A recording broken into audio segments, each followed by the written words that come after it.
नमस्कार. साहित्य दर्पण या कार्यक्रमाच्या आजच्या भागामध्ये आपण ज्यांना भेटणार आहोत त्या प्रसिद्ध साहित्यिक मीना समुद्र. नमस्कार. गोमंतकातल्या प्रेक्षकांना आणि गोव्याबाहेरच्याही मराठी वाचकांना मीना समुद्र हे नाव म्हटलं की आठवतं ती सुरेल प्रासादिक आवाजातली कविता त्यांच्याच कंठातून ऐकलेली. कुठल्याही तानपुऱ्याशिवाय कुठल्याही वाद्यवृंदाच्या साथीशिवाय अतिशय सुरेल अशी त्यांची कविता ही ऐकणाऱ्याच्या काळजाचा ठाव घेणारी कविता. आणि म्हणूनच मीना समुद्र म्हटलं की कविता आणि त्याही गेय कविता असं एक नातं रसिकांच्या मनामध्ये निर्माण झालेलं आहे. पण आज आपण त्यांना भेटणार आहोत याचं अजून एक महत्त्वाचं कारण आहे की बऱ्याचदा दूरदर्शनच्या प्रेक्षकांनीही मीना समुद्र यांच्या कविता दूरदर्शनवर ऐकलेल्या आहेत, अनुभवलेल्या आहेत. परंतु मीना समुद्र स्वतः ललित लेखन, कथा आणि त्याचप्रमाणे बालसाहित्य हेही तितक्याच ताकदीने लिहितात. आणि याचा अनुभव जी वर्तमानपत्र गोव्यामधून निघतात त्यातल्या अनेक सदरांमध्ये गेली जवळजवळ 40 वर्ष मीना समुद्र या नावाने लिहिलेले लेख आपण सगळे वाचत असतो. आणि म्हणूनच गेल्या 50 वर्षाचा जवळजवळ त्यांच्या साहित्यिक कारकिर्दीचा आढावा आपण आजच्या या भागामध्ये घेणार आहोत. नमस्कार मीनाताई. नमस्कार. स्वच्छंद हा तुमचा ललित लेख संग्रह, त्याचप्रमाणे काजवा अशा छोट्या मिणमिणत्या नावाचा एक बालगीतांचा तुमचा संग्रह प्रकाशित झालेला आहे. तसंच प्रतिबिंब या नावाचा तुमचा कथा संग्रह आहे. आणि ज्या मीना समुद्रना आम्ही कवयित्री म्हणून ओळखतो, आम्हीच असं नाही, अगदी अखिल भारतीय साहित्य संमेलनामध्ये सुद्धा मीना समुद्र यांना आमंत्रित केलं जातं तर त्यांच्या कवितांसाठी. तर त्या मीना समुद्र यांचा कविता संग्रह मात्र छापील स्वरूपामध्ये काही अजून प्रकाशित झालेला नाहीये. पण तरी पण आपण सुरुवात करूया एक एक साहित्य प्रकारापासून. अगदी सुंदर तुमचं लेखन जे आम्हाला वर्तमानपत्रातल्या सदरातून तर भेटत होतंच, दिवाळी अंकातून भेटत होतं आणि मग ते स्वच्छंद या संग्रहाच्या रूपातून आलं. तर त्या ललित लेखनाची एक झलक म्हणून एक छोटासा उतारा तुम्ही तुमच्या स्वच्छंदमधला वाचून दाखवावा असं मला वाटतं. आभाळ काव्य अशा नावाचं हे मीनाताईंचं एक छोटंसं स्फुट आहे. त्याच्या पहिल्या वाक्यातच याची कल्पना किती सुंदर आहे हे तुमच्या लक्षात येईल. मीनाताई, तो उतारा आभाळ काव्यमधला थोडासा सादर करा. जरूर. भरभरून आलेलं आभाळ कविता बरसत आहे. माणिक मोत्यांची स्वप्न धरतीच्या मनात पेरतं आहे. बाणाने विद्ध झालेल्या पाखराला पाहून वाल्मिकीच्या तोंडून करुणा वहावी, तसंच धरणीच्या पंचाग्नी साधनाने व्याकुळ होऊन आकाशाचं अंतःकरण भरून आलंय आणि त्यातून करुणार्द्र सूर उमटला आहे. आभाळ आपले आसू बरसत राहिले आहे. टप टप टप टप. साधनेनं तृप्त झालेल्या देवदेवतांचे आशीर्वचन घेऊन येणारी ती कविता. नीलाकाशातून पाझरणारे ते बिलोरी थेंब किती बेहोशीनं गात आहेत. मातीच्या कणाकणात असोशी दाटून आलेली आहे आणि मनाचा कान करून धरती ऐकतेय ही भावमधुर कविता. तिचा सर्वत्र भरून राहिलेला नाद छन छन छन छन. वा, मनाचा कान करून धरती ऐकते. खूप सुंदर अशी कल्पना या लेखाच्या सुरुवातीलाच आहे की आभाळामधून कविता टपटपते, थेंबा थेंबांच्या रूपाने तिचे शब्द उतरत आहेत. आणि अशाच अनेक विलक्षण कल्पना तुमच्या ललित लेखांमध्ये आम्हाला दिसतात. तर हे ललित लेखनाची सुरुवात तुमची कशी झाली?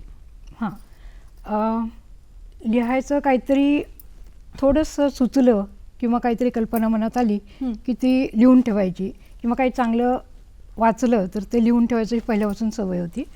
आणि तशी म्हणजे लेखनाला सुरुवात अशी काही कवितांनी पहिल्यांदा झाली. पण नंतर ललित लेखनाला सुरुवात अशी इथल्या म्हणजे निबंधांना पहिल्यांदा शालेय वयापासून सुरुवात झाली आणि त्यानंतर मग ललित लेखन हळूहळू म्हणजे एकेका विषयावरती असं. पण म्हणजे तुम्ही ठरवून असे ललित लेख लिहित गेलात का गोव्यातल्या वृत्तपत्राच्या संपादकांच्या मागणीमुळे ते लिहितं राहणं जे असतं ते त्यामुळे घडलं? त्यामुळे झालं? लिहितं राहणं वर्तमानपत्रामुळे किंवा मासिकांच्या मागणीमुळे घडलं असं म्हणायला हरकत नाही. कारण आतापर्यंत जी येत आहेत नवप्रभा, तरुण भारत, गोमंतक, हे सगळे जी वर्तमानपत्र मागणी करतात त्याप्रमाणे मग लिहायला म्हणजे त्या वेळेला सणांच्या निमित्ताने किंवा काही निमित्ताने, विशेष निमित्ताने असं जे हां. असतं ते लेखन जास्त करून ललित लेखन झालेलं आहे. पण मला ललित लेखन सुचायचं मुख्य कारण म्हणजे आम्ही यांच्या नोकरीनिमित्ताने MPTत राहत होतो वास्कोमध्ये. वास्कोमध्ये. हं. आणि ते अतिशय सुंदर असं वातावरण तिकडे होतं. संबंध ती जी कॉलनी होती MPTची कॉलनी अतिशय सुंदर, तिथे झाडं सगळी, हां, समुद्र, झाडं. आमच्या गच्चीवरून तर आमचं घर अशा ठिकाणी होतं की तिथून समुद्र, सगळ्या खिडक्यातून समुद्र दिसायचा. म्हणजे मी एकदा एकाना कोणाला तरी खूण सांगितली होती आमच्या घरात हां. की समुद्र दिसतो ते घर आमचं. आणि ज्यांच्या घरातही समुद्र आहे, कारण यांचंच आडनाव समुद्र, ते घर त्यांचं. मला एक थोडं विषयांतर करून आता विचारावं असं वाटतंय हां. की मीना पुराणिक असं तुमचं लग्नापूर्वीचं नाव, हां. सांगली हे तुमचं गाव, हो. मीन म्हणजे मासा, मासा. त्यामुळे तुमचं नाव मीना असल्यामुळे हो. तुम्ही समुद्र आडनावाच्या या मुलाला होकार दिला का? नाही, लग्नाच्या वेळेस म्हणजे आम्ही हे तसं ठरवून झालेलं लग्न आहे. हां. आणि सो योगायोग आहे की पहिल्यांदाच माशाला योगायोग. हो, समुद्राकडे हो, हो. जायची संधी हो. मिळाली. बरं, आता ह्या वास्कोमधून तिथल्या निसर्गाचं गारुड होतं आणि तिथून तुमच्या लिखाणाला, ललित लेखनाला नक्कीच, खूप हो. जास्त सुरुवात झाली. मला वाटतं त्या काळामध्ये कवडसे हो, याच्यामध्ये खूप लेखन तुम्ही, मला वाटतं, सुरुवातीला केलं. कवडसेमध्ये केलं. नंतर मनस्वी म्हणून स्तंभ होता, हां. 8वा स्तंभ म्हणून होता, नारायण हां. आठवले होते त्या काळात. हां. आणि नवीन लेखकांना उत्तेजन द्यायचं, हं. ही जी गोव्याच्या संपादकांची एक इच्छा होती, त्याला म्हणजे आमच्याकडून उत्तर मिळालं असं झालं. म्हणजे त्यावेळेला बरोबर. जे आणि त्या नवीन काळामध्ये लेखक माधव तयार गडकरी, झाले. नारायण आठवले हो, हो. असे संपादक असतानाच्या हो. काळामध्ये तुमचा लिखाणाचा उभरता काळ होता, हो, मला वाटतं. हो. आणि या कवडसेमुळे मला वाटतं तुमचं नाव घराघरातल्या वाचकांपर्यंत पोहोचलं. हो, तर बरोबर. त्या काळामध्ये आजच्यासारखे मोबाईल किंवा व्हॉट्सअपवर अभिप्राय काही कोणी कळवत नसे, हो. ईमेल करत नसे, तर तेव्हा कुठल्या पद्धतीने तुम्हाला हा फीडबॅक वाचकांकडून मिळायचा? हां, कोणी असं भेटलं की सांगायचं, म्हणजे ओळखीचे लोक असे. हां. आणि अरे मग म्हणजे कुठल्याही विषयावर मी लिहायची ना, स्वच्छंदच एकूण लेखन माझं. तर त्यामुळे असं एकाने विचारलं होतं की अरे आज तुम्ही परवा कोजागिरी साजरी केली म्हणे, हां. तर अजून त्याचा कसा नाही आला लेख असं विचारलं होतं एकाने. तर असे म्हणजे कुठल्याही विषयावर लेखन, आणि ती मुभा आम्हाला वर्तमानपत्राने दिल्यामुळे हां. ते माझं स्वच्छंद स्वच्छंद लेखन झालं. लेखन आणि ते झालेलं आहे. स्वच्छंद या पुस्तकाच्या रूपाने प्रकाशित झालं. आणि यातले बरेचसे लेख जे आहेत स्वच्छंदमधले, ते MPTच्या निसर्गामुळे लाभलेले आहेत, म्हणजे सुचलेले आहेत. ते सुचलेले आहेत. बरोबर. दुसरा तुमचा जो कथासंग्रह आहे, हं. प्रतिबिंब, हं. तर यातल्या कथालेखनाची सुरुवात कशामुळे झाली किंवा त्या कुठे प्रकाशित होत गेल्या? हां, अशा काही घटना घडतात ना, आपण ऐकलेल्या असतात, किंवा काही अनुभवलेल्या, किंवा काही अनुभवलेले प्रसंग, हं. किंवा काही पाहिलेल्या गोष्टी अशा. हं. जास्त करून ऐकलेल्या गोष्टी. आणि एक पाहिलेली गोष्ट म्हणजे माझी माकडाची जी गोष्ट आहे ह्याच्यामध्ये, हां. ती भाग्यमरण म्हणून, हं. ती मी स्वतः म्हणजे पाहिलेली ती घटना, की एक माकड मेलेलं आहे आणि सगळे त्या भाजी मार्केटमधले सगळे लोक एकत्र येऊन त्याला मारुती असं मानून, म्हणजे त्याची पूजा वगैरे करून, गुलाल उधळून, त्याला असं एका ठिकाणी बसवून त्याची पूजा करून त्याला नंतर हे केलेलं होतं, त्याचे विधी, अंत्यविधी म्हणतो तसं.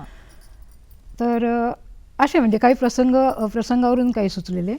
तर काही अशा ऐकीव गोष्टी असतात ना, कोणी आपल्याला सांगतात काही आपले अनुभव, किंवा काही आपले दुःख अशी प्रकट करतात, तर ती काही ह्याच्यातून झालेली आहेत. आणि माझं सगळं बालपण एका अशा वाड्यात असं गेलं होतं, त्यामुळे त्या वाड्यातली काही व्यक्तिचित्रणं अशी पण काही एक वाडा म्हटलं की अनेक कुटुंबांचा, आणि ती फ्लॅट सिस्टीम सारखी तुटलेली नसतात, सगळी एकमेकांची, त्यामुळे सगळ्या सुखदुःखांचा एक मोठा कॅनव्हास मला वाटतं आपल्याला लहान वयात अनुभवायला मिळतो, जो आजच्या आपल्या फ्लॅटच्या संस्कृतीमध्ये, आणि सगळं आपलं आपलं प्रायव्हसी आणि स्पेस असं म्हणत आपण शेअरिंगच करत नाही. त्यामुळे शेअरिंगसाठी असे सोशल मीडिया, जिथे आपण नाटकीपणानेच वागतो, त्यामुळे तुमचं जे बालपण होतं समृद्ध करणारं वाड्यातलं, मला वाटतं ते आजच्या पिढीने हरवलेलं आहे.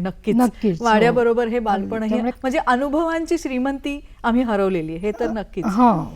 म्हणजे तुम्हाला वेगळ्या प्रकारचे अनुभव असतील आजकाल, पण आम्हाला जे अनुभव आले ते त्यात म्हणजे खूप गोडी वाटते, आणि ते आठवण्यात पण एक रस असतो, म्हणजे त्या. बरोबर. हा जो काजवा नावाचा तुमचा बाल कवितांचा संग्रह प्रकाशित हं, झाला. हं. तर या बालकविता ज्या तुम्ही लिहिल्या हं. तर त्या तुमच्या नातवंडांसाठी लिहिल्या, मुलांसाठी लिहिल्या, काय वास्कोला तुम्ही ज्या एका वेगळ्या प्रकारच्या अशा शाळेमध्ये तुम्ही शिकवत होतात, केम्ब्रिज शी रिलेटेड, जिथे शिक्षण पद्धती सुद्धा वेगळी होती, बरोबर, हां. तर त्या मुलांसाठी लिहिल्या, ह्याचा म्हणजे त्याच्या मागचा तुम्हाला स्फुल्लिंग काय होतं? हां. सगळ्यात पहिलं म्हणजे माझी मुलं लहान होती त्यावेळेला मी काही कविता लिहिलेल्या होत्या आणि ती खूप दिवस मी वही पण जपून ठेवलेली होती, कुठेतरी असेलही ती अजून. त्याच्यावर त्यांनी चित्र वगैरे काढलेली, रेघोट्या ओढलेल्या, मुलं लहान असताना जी लिहिलेली. त्यानंतर मग शाळेतल्या मुलांपासून काही मला असे मिळायचे, काय म्हणतो आपण, धागे. हां. तर त्यामुळेही काही सुचल्या. आणि नंतर मग नातवंडांसाठी म्हणून मी पुस्तक हे तयार केलं आणि हां. सगळ्या नातवंडांची आतापर्यंत झालेल्या त्याच्यात नावं आहेत. हां. बरोबर. सो असा हा तुमचा प्रवास काजवा, जो हां. चालू राहिला. पण मला आणि खूप आवडतं, म्हणजे लहान मुलात खूप आवडतं बोलायला, रमायला त्यांच्यात. त्यामुळे बरोबर. आपोआप तो तयार एखादी झाला. बालकविता तुम्ही आता जर आम्हाला ऐकवलीत, कारण त्या हो. आम्ही कधी ऐकत नाही. मीना हो, समुद्र चालेल. म्हटलं हां. की आमची मागणी असते ती फक्त गेय कविता तुमच्या कंठातून ऐकायची, बालकविता कदाचित कोणाला माहितीही नसेल की तुम्ही लिहिता म्हणून. हां. आता काजवा हीच कविता वाचून दाखवते. हं. पाऊस थांबला गारगार हवा, पाऊस थांबला गारगार हवा, झाडावर कोणाचा भरलाय मेळावा. हं. झाडाला फुटले हजार डोळे, झाडाला फुटले हजार डोळे, की चमचम चांदणे उतरून आले. हां हां हां हां कळले, हा तर काजवा, फिरतोय पोटात ठेवून दिवा. टिंग टिंग बॅटरी छोटी छान, कोण बरं करतंय ऑफ आणि ऑन. वा. ह्या ओळी फार आवडायच्या त्या. शाळेतल्या मुलांना मी शिकवल्या होत्या माझ्या काही कविता. कारण आम्हाला ठराविक असा टेक्स्टबुक टेक्स्टबुक नव्हतं आम्हाला. ते फार म्हणजे स्वच्छंदपणे तिथेही शिकवता आलं हां. आणि लेखही लिहिता आले. तर टिंग टिंग बॅटरी छोटी छान, कोण बरं करतंय ऑफ आणि ऑन. झगमग झगमग हाती दिवा, घेऊन जावे आजीच्या गावा. वा. आहे कशी माझी आयडिया टॉप, मामाची पाठीवर मिळेल थाप. वा, खूप छान. सर असा बालसाहित्याचाही तुम्ही एकीकडे लिहित राहिलात हो. आणि कविता मात्र तुम्ही सातत्याने सादर हो. करत राहिलात. हो. तुमच्या या कवितांचे चाहते गोव्यात आणि गोव्याबाहेरही आहेत.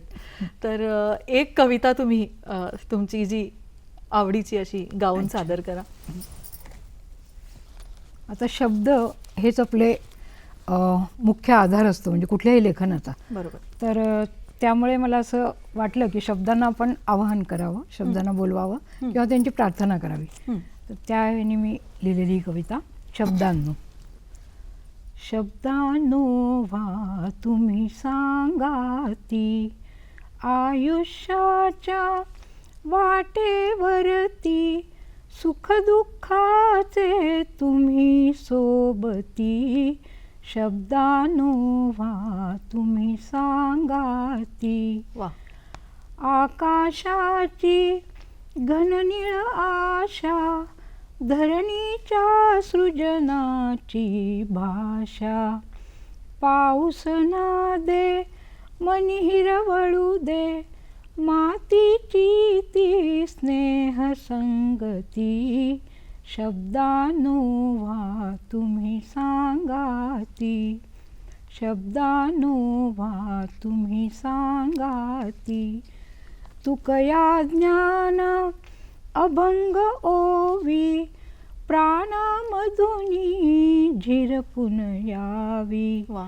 सत्य शिवाचे सौंदर्याचे, शब्दांनो व्हा तुम्ही सारथी. शब्दांनो व्हा तुम्ही सांगाती. शब्दांनो व्हा तुम्ही सांगाती. शक्ती भक्ती सामर्थ्य वसू दे, अंतरीची दीप्ती उजळू दे. तुमच्या संगे वर्धित होवो, मनामनाची अखंड प्रीती. शब्दांनो व्हा तुम्ही सांगाती. आयुष्याच्या वाटेवरती, सुखदुःखाचे तुम्ही सोबती, शब्दानुवा तुम्ही सांगाती, शब्दानुवा तुम्ही सांगाती. वा, खूपच सुंदर, खूपच सुंदर. हा कवितांचा तुमचा जो प्रवास आहे, हं. तर मला एकदा आठवतंय तुम्ही सांगितलेलं की मी जेव्हा म्हणत होते की पहिली कविता तुम्ही कधी आणि कशी लिहिली, हां. तर तेव्हा तुम्ही मला काहीतरी मांजराबद्दल सांगितलं होतं की एक मांजर आडवं गेलं आणि मग ते आडवं गेलेलं मांजर पुन्हा 50 वर्षांनी भेटलं आणि ती तुमची पहिली कविता होती. तर हे मांजर प्रकरण काय आहे? हां, म्हणजे माझी पहिली कविता सुचली ती 6वी येत होते तुम्ही त्यावेळेला शाळेमध्ये. बरं. आणि आमच्या शाळेत बकुलमाला नावाचं एक हस्तलिखित निघायचं. आणि त्यावेळेला त्याच्यात म्हणजे ती कविता मी दिली. काय नाव होतं कवितेचं? मनीमाव. बरं. म्हणजे मनीमावशी उंदीर खाशी, तुझे अन्न बिळा थुडकशी, वास आला की तिकडे पळशी, सोटा दिसता पळून जाशी वगैरे अशी जुळून जुळून केलेली ती कविता. पण त्यावेळेला त्याला बक्षीस मिळालं आणि त्यामुळे मग हुरूप वाढला. आणि मग सगळ्यांना वाटतं की मांजर आडवं गेलं की अपशकुन होतो, पण माझ्या बाबतीत मात्र ती शकुनी ठरली. बरं. आणि मग हळूहळू कविता ती कविता तुम्हाला पुन्हा एकदा 50 वर्षांनी भेटली असं म्हणत होतात तुम्ही. आमच्या शाळेचा 80वा वाढदिवस म्हणा, वर्धापन दिन साजरा झाला आणि त्यावेळेला मग सगळ्या माजी विद्यार्थिनींचा मेळावा भरला होता. आणि त्यावेळेला बोलवलेलं असताना तिथे सगळे अंक मांडून ठेवलेले होते, तेव्हाचे सगळे. हो. आणि फोटो वगैरे सगळ्या विद्यार्थिनींच्या, पारितोषिक विजेत्या किंवा 10वी म्हणजे त्यावेळेला मॅट्रिक होतं, त्यावेळेला आलेल्या, नंबरात आलेल्या वगैरे अशा विद्यार्थ्यांचा सत्काराचे फोटो म्हणा, असे सगळे ते मांडून ठेवलेले होते.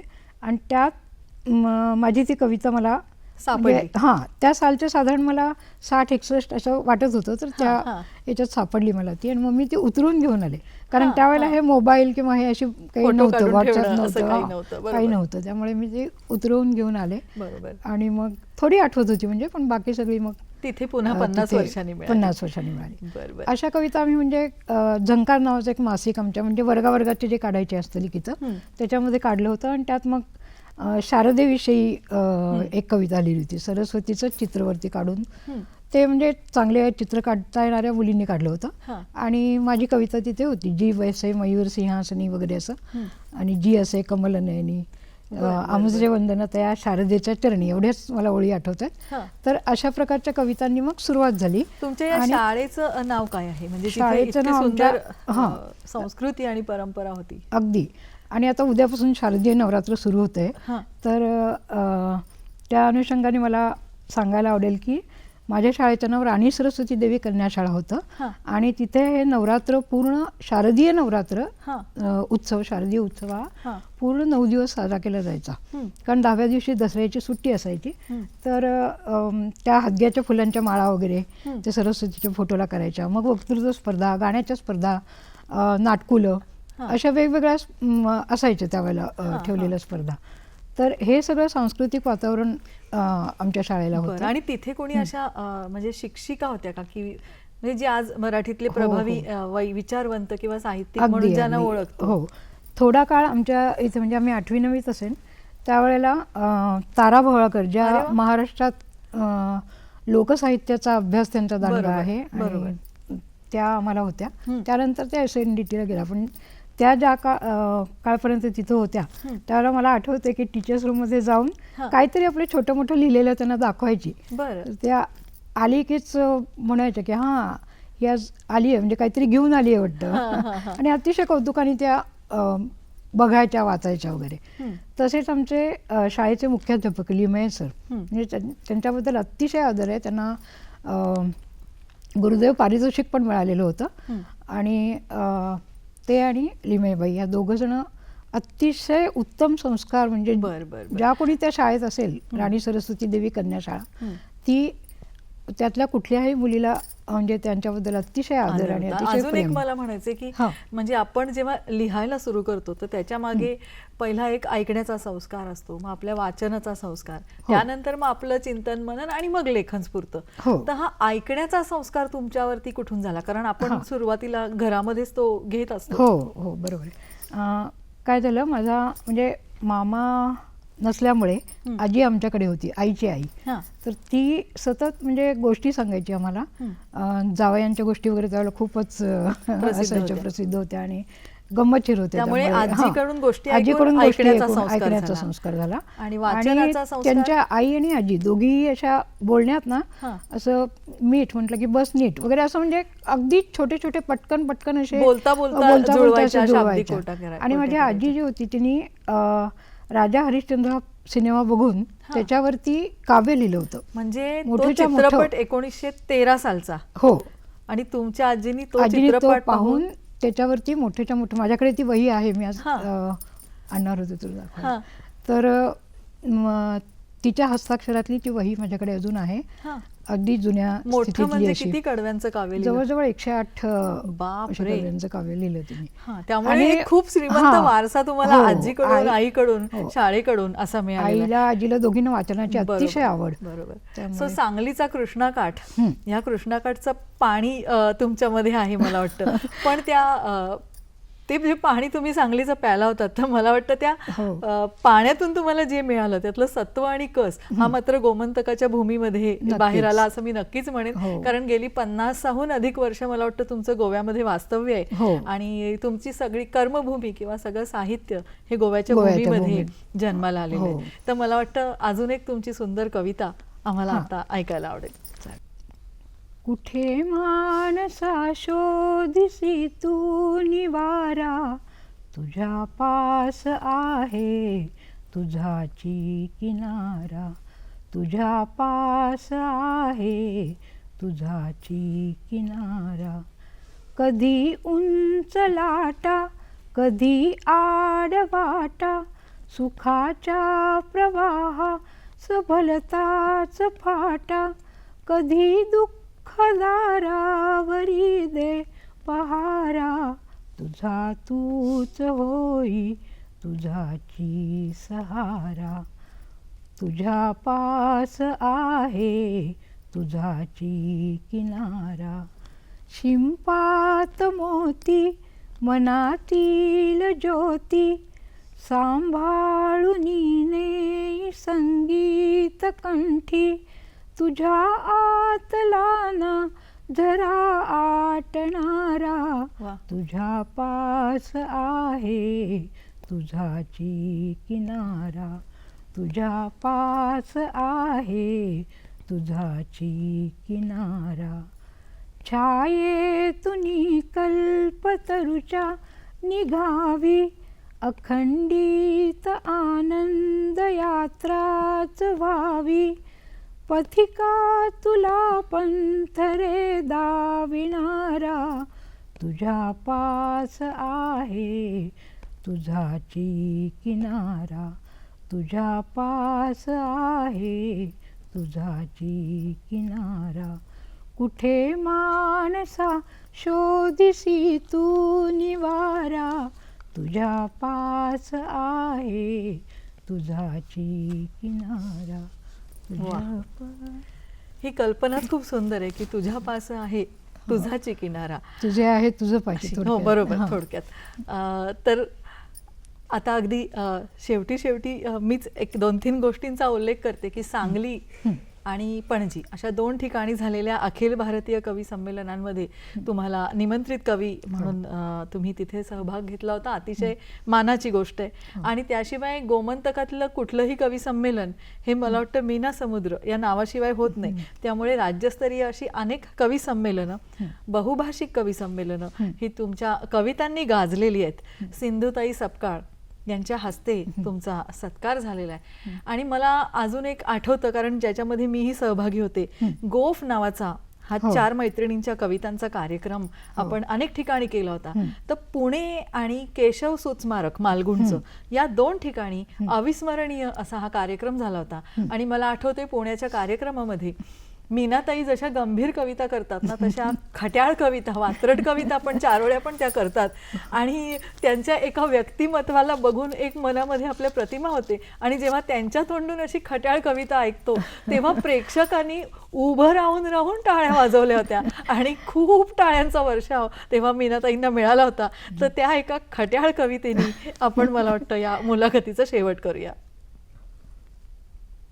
नकळत धक्का देऊन निघून गेलास, नकळत धक्का देऊन निघून गेलास, पाहिलंस मला अधांतरी किणकिणत ठेवून गेलास. वा.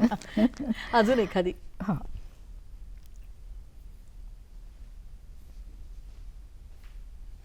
निवांत टेकले सावलीला घटका दोन घटका, निवांत टेकले सावलीला घटका दोन घटका, माहीत नव्हते सावलीचाही बसतो उन्हापेक्षा मोठा चटका. क्या बात आहे. सावलीचाही बसतो उन्हापेक्षा मोठा चटका.